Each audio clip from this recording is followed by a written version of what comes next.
And now that I don't have a fro anymore, I gotta get my beard butter. I gotta get my beard butter going. I see. How does it feel to be short-haired?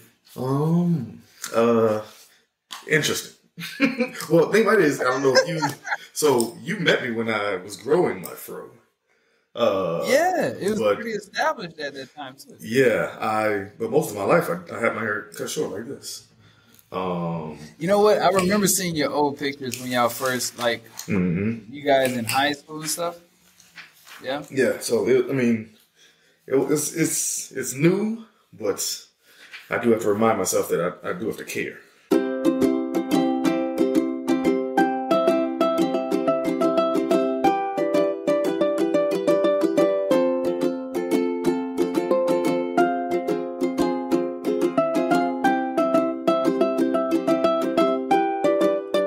What up, though? Welcome to another episode of Taking the Stage. I'm the math guy, Steve.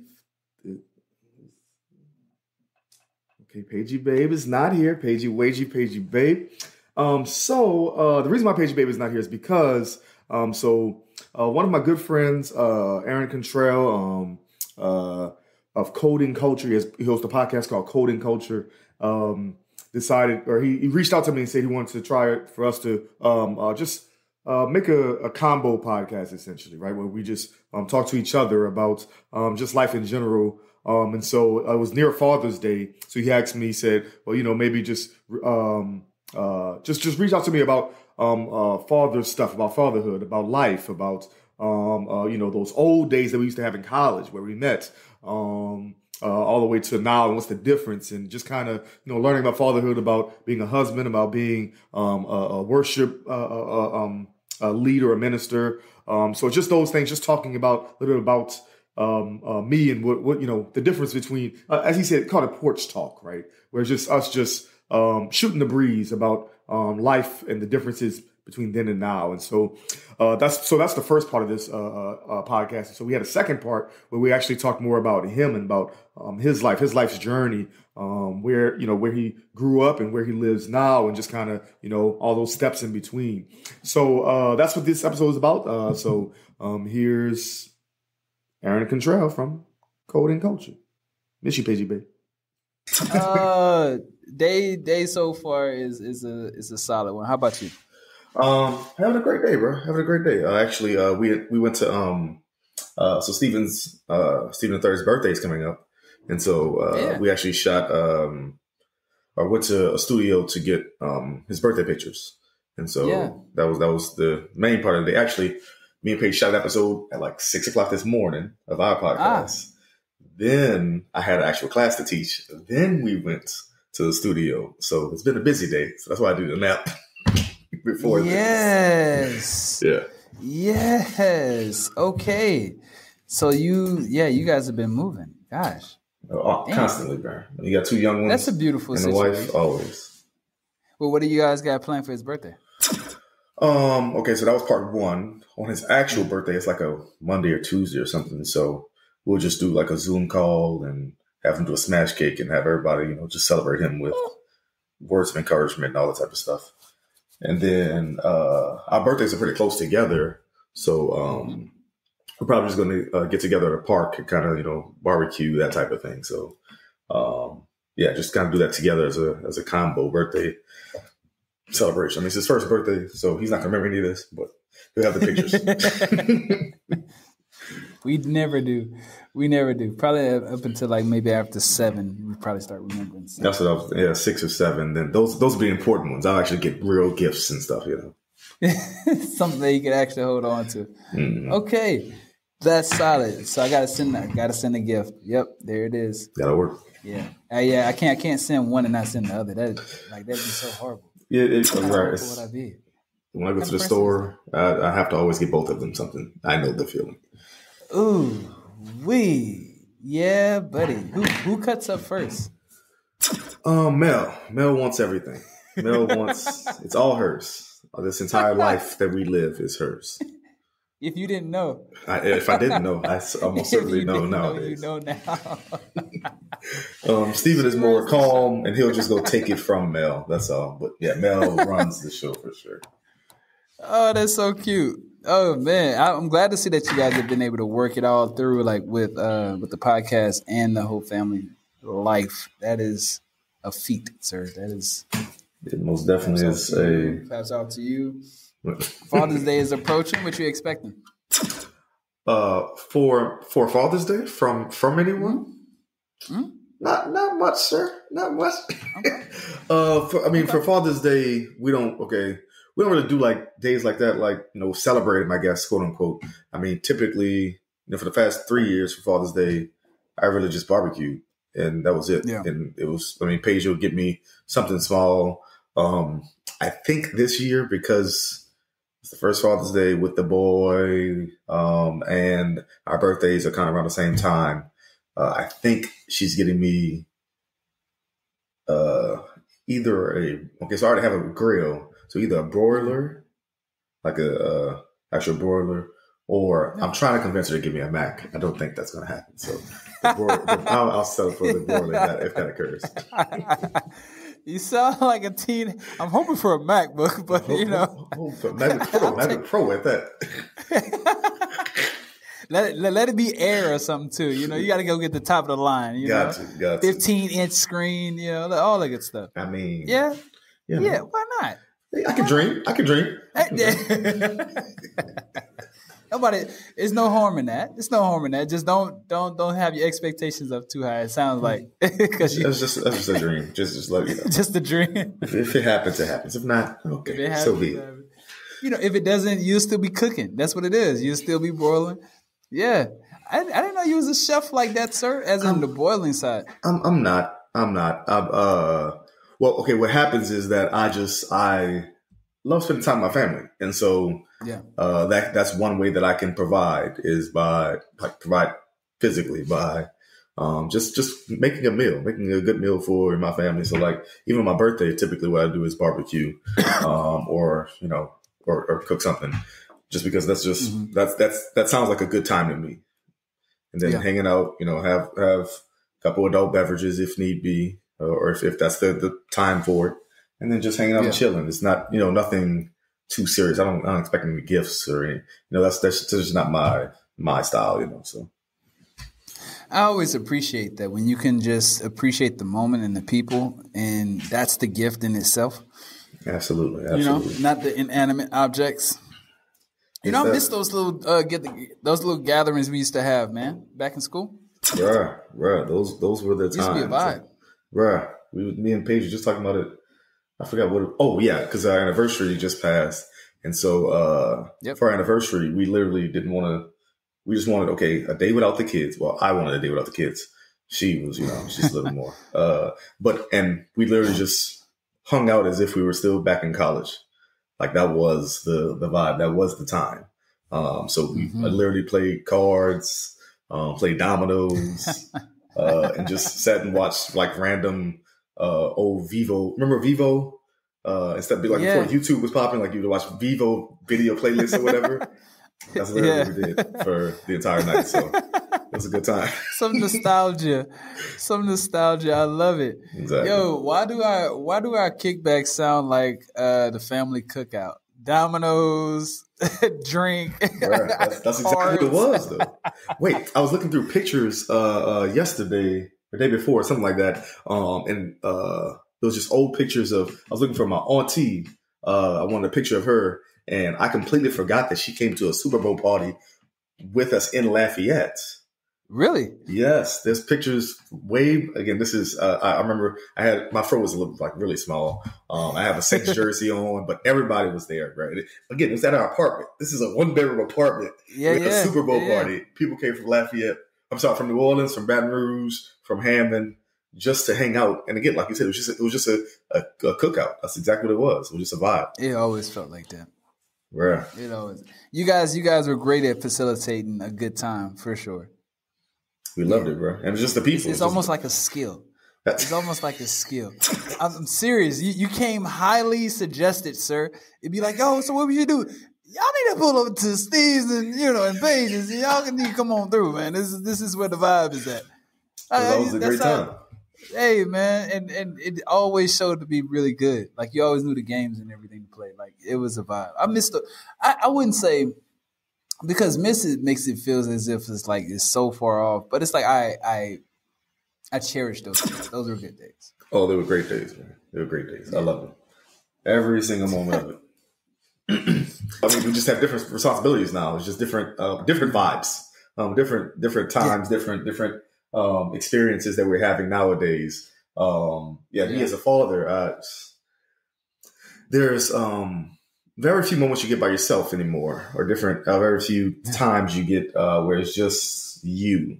I actually usually wake up at like 5 o'clock in the morning just to sit in the tub and just have my mind be okay. I don't have to focus on the say again. I say and just think. And just think. That's exactly what it is. Just think on. I don't have to focus on. Okay, what's the child doing right now? What are they watching on the iPad? What's what are we going to eat later on? What's my wife feeling right now? It's just time to just sit and let me think for a second. Let my mind run on just stuff. It can be random stuff. It can be irrelevant stuff, honestly. But as long as it's, I make sure I set that time for myself, usually 20, 30 minutes just in the tub. I'm just sitting and laying there. My wife thinks I'm crazy. She's like, why are you still in the tub? Like, honestly, to do nothing just for a second. One, it's relaxing. Okay. I think it's pretty relaxing. I think it's pretty relaxing. If you get a nice little warm tub going on, you just, big chill. Just nobody bother me. Now the weird part, I've done this with the lights off before and just totally black and just like sit. It might be weird to you, but I'm just saying. I haven't tried it. Hey, like I can totally resonate. It resonates with me the waking up before everybody else does, right, and kind of having your moment to yourself. Because that's me at like 4 a.m. It's like nobody's out, nobody's up. I wake up and it's totally black. I enjoy it. Sometimes I'll step outside just to grab some air and just kind of and think. Because to me, I think that's your moments with God in a lot of ways. It's just like just me and you, big dog. Like, what's up? Well, that's what I was about to. That's what I was about to bring up is the fact that typically that's where now at church I'm officially a minister. That's usually where I get my messages from. It's just that time where I just have a moment to myself to think about the things of yesterday, things that are going on next week. And I'm like, okay, what's this moment for? What is the Almighty creating in my life that I can share, that I can lend to other people? What message can I give to them? And so, like you said, it's your time with God. It's your time with that you have your personal moments where you just need that. You just need that time in order, sometimes just to get through the next day, honestly, because they can be rough, especially all the things going on in the world where you need a moment, just pause, relax, breathe, refresh yourself, type of thing. So, and especially with the children that I have, with Mel being this ball of energy at all moments of her life, non-stop. As soon as she wakes off up, button. There is no off. There's no off. No off at all. And then Stephen being but that's my boy, that's my son. So you kind of want to raise him, and selfishly you want him to be a little bit like you. Whether it's be intentional or not, you kind of come on, it's my son. I'm raising him, and he's nothing like me. So far he's nothing. It's kind of early to tell, but okay. You have to see his personality, bro. Like me, I'm more like Mel, right? Where I walk in the room and I'm like, boom, boom. Okay, what's up? How you doing? Hugging everybody. Okay, all right. What we doing next? We got. And he's so much like Paige. Where if you recall at the kickbacks that we used to have, Paige just sitting in the corner just chilling. Oh, yo, you don't hear much from Paige until it's time for her to go to sleep. I'm about to go. I'm about to go. And he's like that. It's like, bro, you were here? I forgot you were here. I forgot you were here. Look. If she wasn't vibing, it was like, yeah, I'm quiet until it's time for me to go to sleep. It's like, all right, Paige. So I see the dynamic. Look, you got mama's boy. I mean, you got mama's boy and daddy's girl. Absolutely. Absolutely. They're exactly like that. And so just having them as children, again, the ball of energy, and then it's my son, having a moment to yourself in the morning kind of is necessary at times to where, okay, we're going to make it through this day. Let's do it. Boom. Then you get started. Okay. Now he usually wakes up first. He wakes up, he has a smile on his face. But he also wants just attention. He wants you to be near, but not on top of him. Whereas Mel wants you to be near, on top. She wants to talk. She wants to play. So as soon as she wakes up, it's just go. And so, and then of course, I still have my wife, and I want to cater to what she needs and what she wants and her energy. So, it's a lot. It's a lot. So, fatherhood is there's no games being played. There's nothing to be trifled with, I should say. Exactly. I totally feel that. And then being a spiritual leader too. What do you think, how you think some of your beliefs are taken into your position as a father? That's a great question. Interestingly enough, I never wanted to be a minister or a pastor or wanted to be I was always faithful, a faithful type guy, but I never wanted to be this. But the reason why, to answer your question, is because I saw what it did trying to be a father and a minister.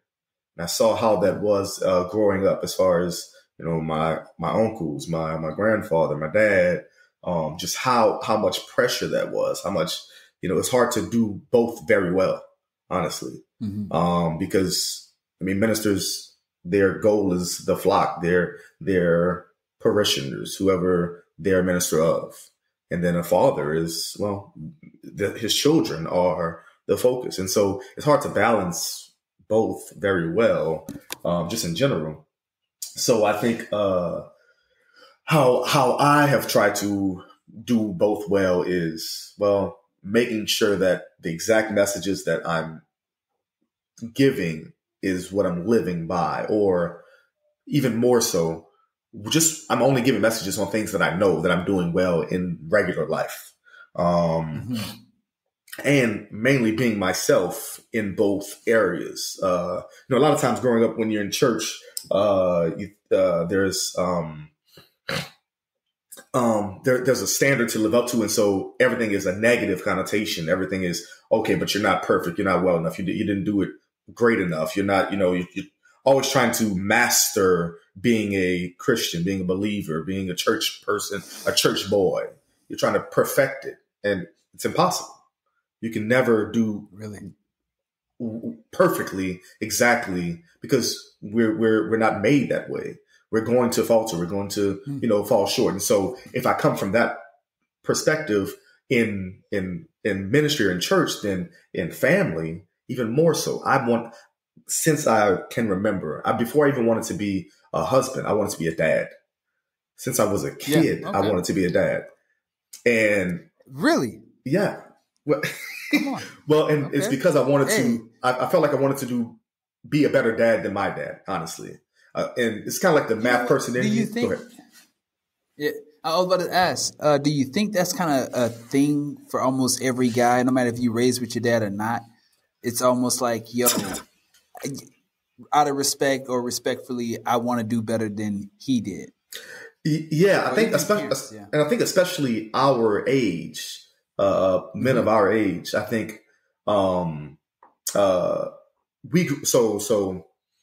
and this is okay. So we grew up without the internet and with the internet, right? So whereas our parents did not, they grew up just without the internet, exactly. And so they honestly just didn't know better.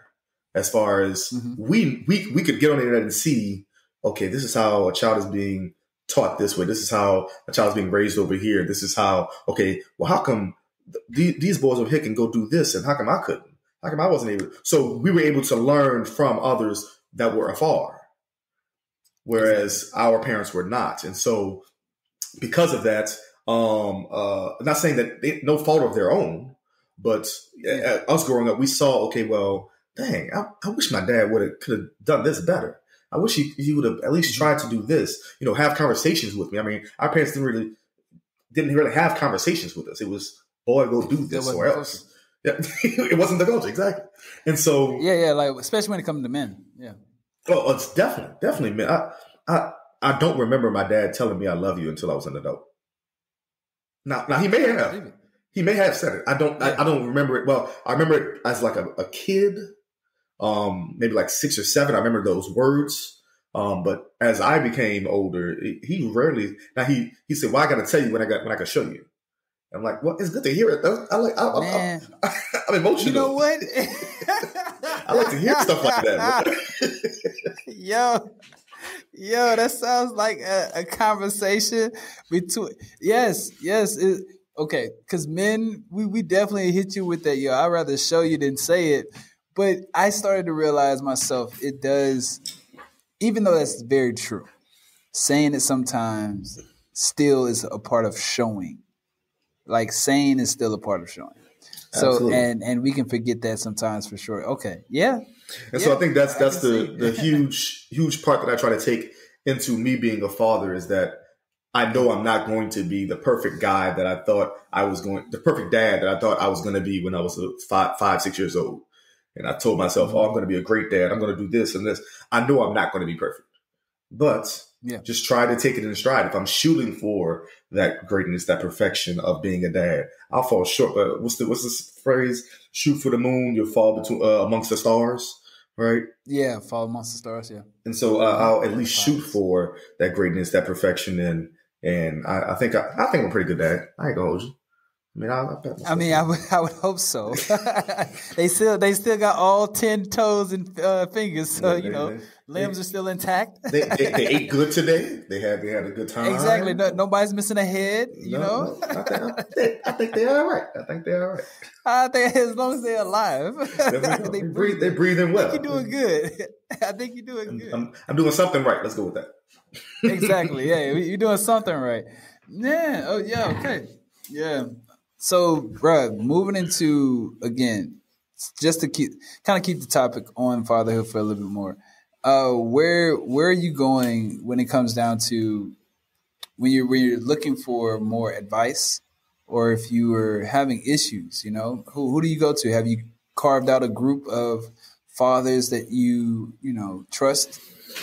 That's a great question, actually. So I haven't really thought about where I go. Because I naturally do it, so I don't think I've thought about it. Well, first, being the church boy that I am, I'm going to consider the Almighty and His Word. But who I actually go talk to? My dad and my brother. But also, there are a few. So we have a group text of just friends from. They actually all went to school together in New Orleans. I'm the only one who didn't. But we all grew up in New Orleans, and now it's 5 people, and 4 of us are dads now. And so that's usually the quote unquote sounding board, right? The kind of just, okay, I'm having issues, and they're the ones who talk mostly. I'm more of the they'll say, because I'm the church boy, Steve, cover your eyes, don't look at this one, or something, something crazy like that. But usually that's the sounding board of where you just go just to kind of, I wouldn't say complain, but more of just, like you said, find advice or are y'all dealing with the same thing? You have, and actually, so one of them has a child who's older than Mel. But then I had 2 children, and then now the other ones have 2 children younger than Mel. I'm sorry, each of them have a child younger than Mel. So, actually, the one who has a child that's older than Mel, I'll just go to him and say, okay, well, you dealing with this? I mean, did she have to go through this? Because it's a girl too. Did she have to go through this? Mm-hmm. Or the other ones will come and ask me questions, or ask. So we kind of build off each other, So I think that's where the sounding board is. But I always, go to my dad, go to my brother. They're the ones who I talk to the most, just in general about life. So that's usually where the conversations will build to, if I actually have a question. But a lot of times I'll try to figure stuff out myself first. And that's just me being a nerd, me being a square, me being a math guy. I want to solve the equation myself. But if I have questions, I'll go to those guys kind of, that group text, we call it the bros. So the bros are my dad and my brother. Yeah, that's usually where I go for sound or unsound advice. Unsolicited advice. Absolutely. Just scroll on pop. Wait, hold up. Wasn't asked for this. Wasn't asking for this. This is not what I was looking for. This is not what I was looking for. That's really good though. No, keep that support system. I find it to be important on all levels. I mean, especially in y'all position, being dads and stuff. Being the uncle is a little easier. So, I don't have no problems just yet, but I am definitely taking note from all of y'all, man. Oh yeah. Well, that's what we're here for, man. That's what we're here. Wait, where your churn at, man? In my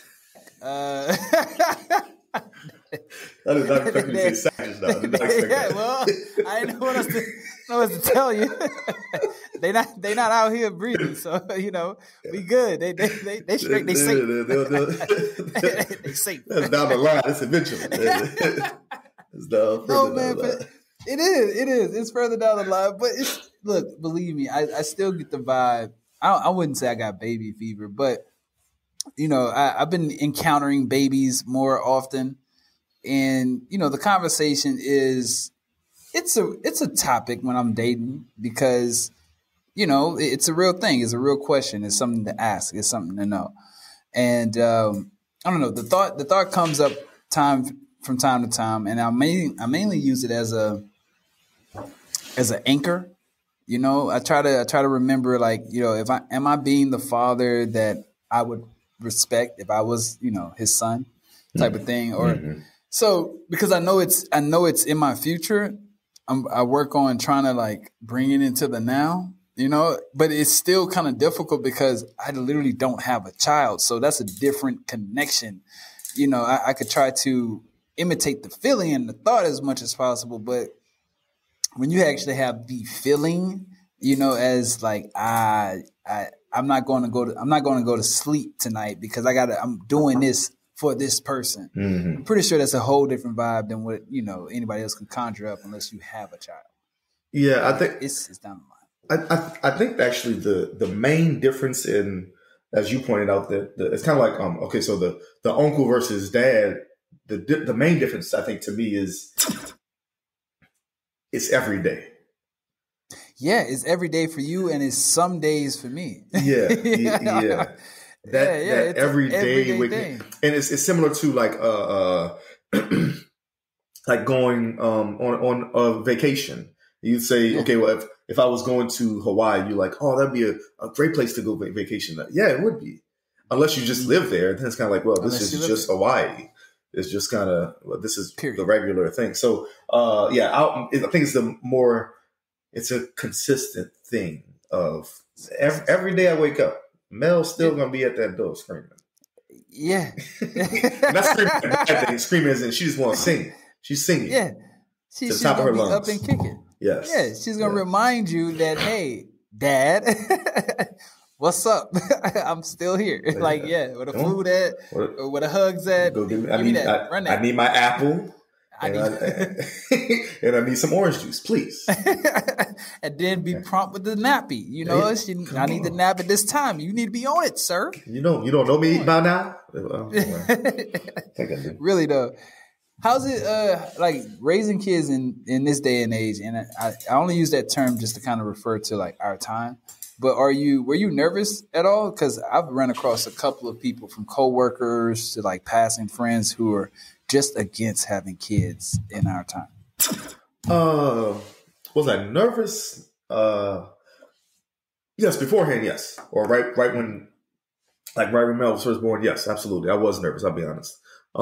Just because you see the state of the world. You see all the tragedies that are going on. You see school shootings. You see just poverty and death.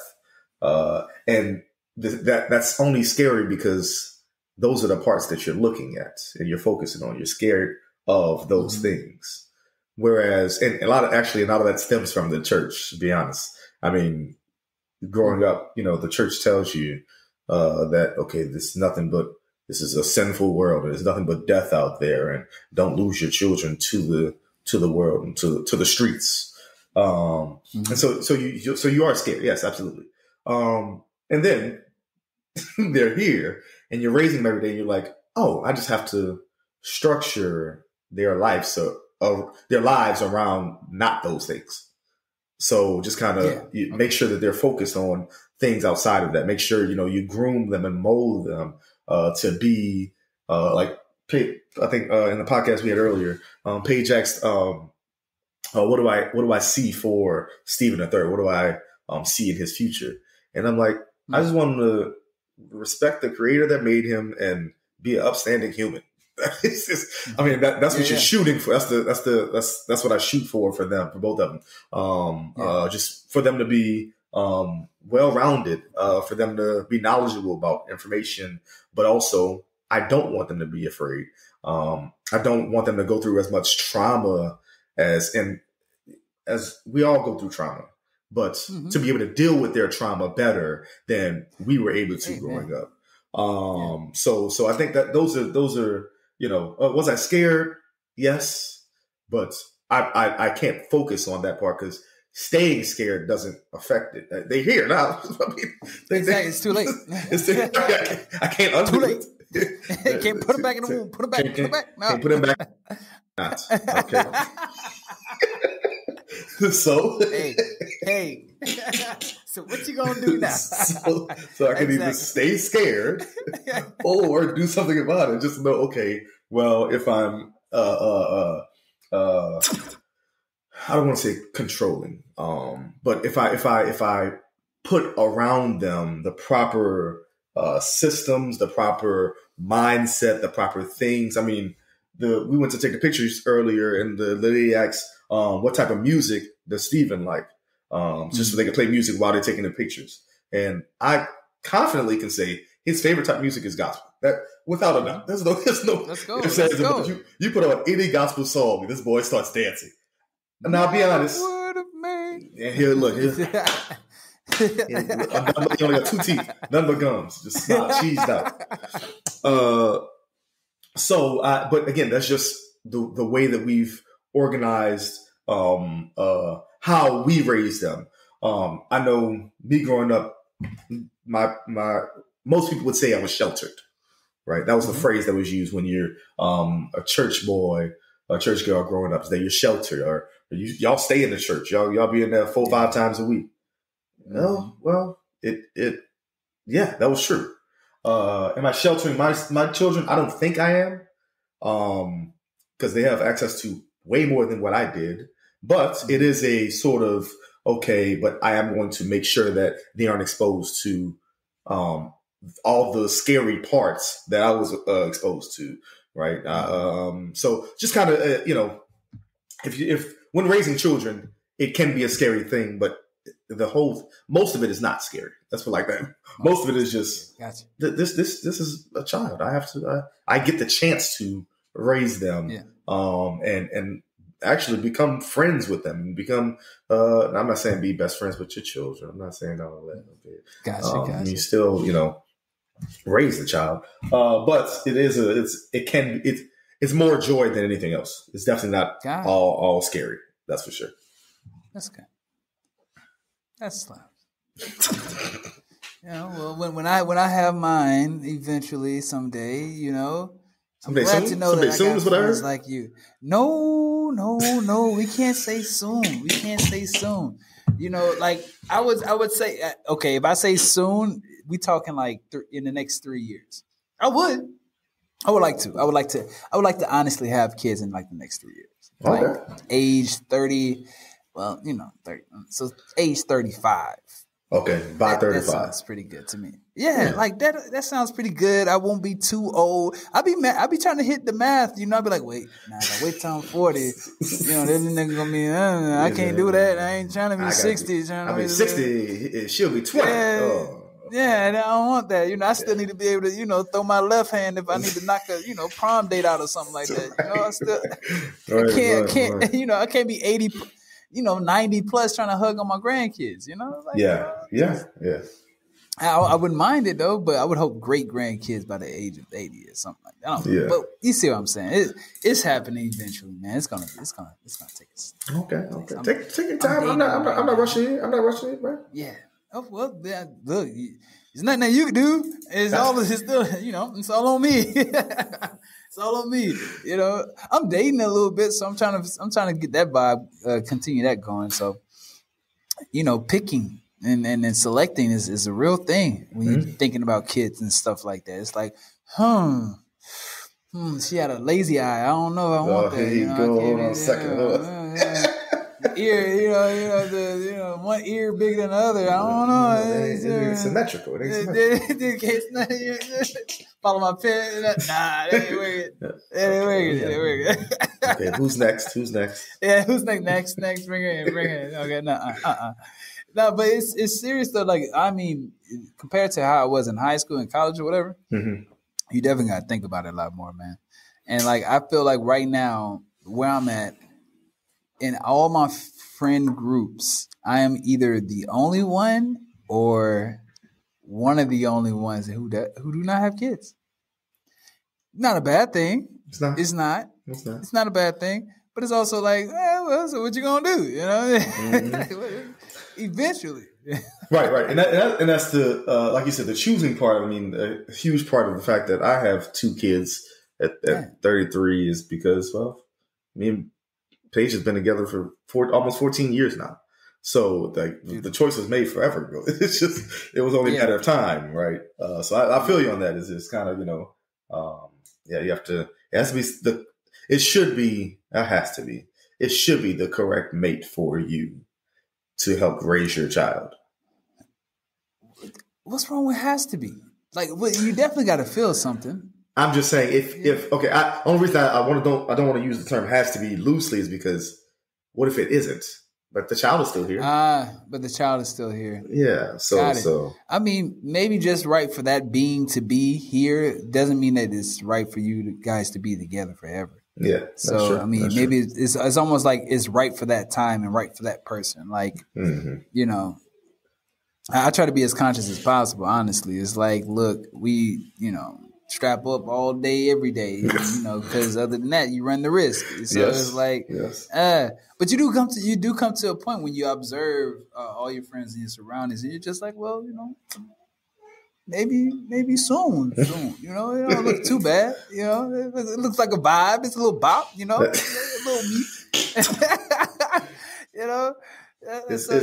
It's some long nights though. I'll give you. I gotta at least say that part, bro. Boy, I tell you, long nights. I heard getting the schedule is the difficult part. Getting them on the sleep schedule. Oh yeah. I mean, it's literally. See, what you don't understand when you're not a parent, I guess, is that they know nothing. They know zero amount of information.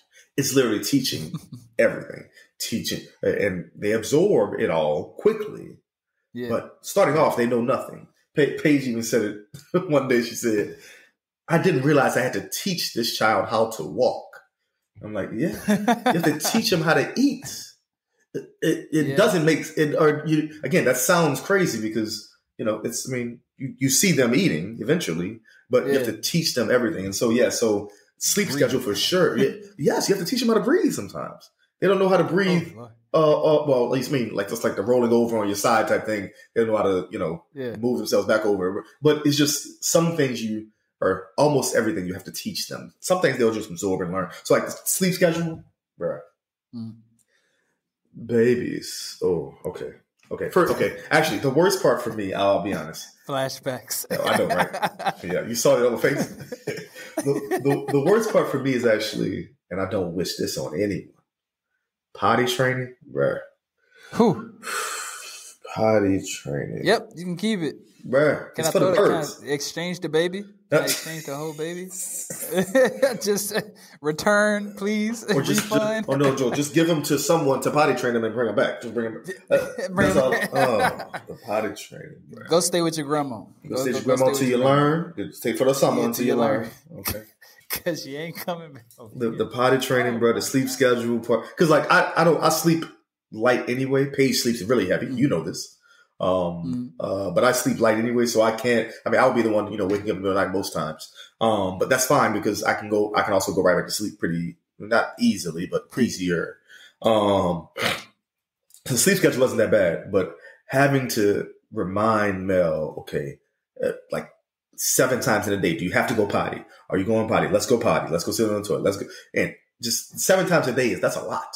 I mean, and then in the middle of the night, you got to wake up just to get them to go sit on the potty, and then y'all go back to sleep. It's just like, bruh, it's for the birds, bruh. I kid you, that's for the birds. It's for the birds. I feel you, sir. Y'all can have it. Oh gosh, nah. Okay. Again, note it. Get plenty of rest. Get your pen. Because you not. Look, got the book right here. Right. Kids send them to their grandmother's house during potty training. Right, potty training. Okay, you're gonna miss them for 2 months. Okay. 2 months. It's all good. You'll remember me when I come pick you up. Right. It's all great. Oh, there's Daddy. Here I am. Yeah, Daddy. Come on back. Yep. Come on back. We're waiting for you. Heard you've been doing well. You ain't missing the toilet no more. Let's go. You can come back home. I'm just saying, man. Everybody got a threshold. I would hope that's not mine, but Say, bro, it was almost mine. That's for sure. Look, I'm just saying, who wants to be in the middle of a bathroom with poo everywhere? Like, Jesus. What? They're just getting up off the toilet after you finish pooing. What are you doing? There's poo everywhere. It's everywhere. How'd you get it on the wall? How'd you get on the wall behind the toilet? How'd you get on the wall behind the toilet? You can't even reach back there. Yo, that's so horrible. I'll be devastated. PTSD for sure. I would not look at a bathroom the same. Thankfully, Melody is potty trained, so she's good. But now this boy is just learning how to walk. So now we got to get him started. Oh, yo. Yeah, y'all got one ahead of y'all. You doing well. Y'all doing well. They alive. They breathing. They breathing. Okay. Yeah, they breathing. I'm shooting for perfection, but they breathing. That's about it. Shoot, yeah. Oh, dog. Well, I think that's part of life, and it's currently part of y'all's story. I think y'all holding up pretty well. Yeah, we good, bro. We good. I think so.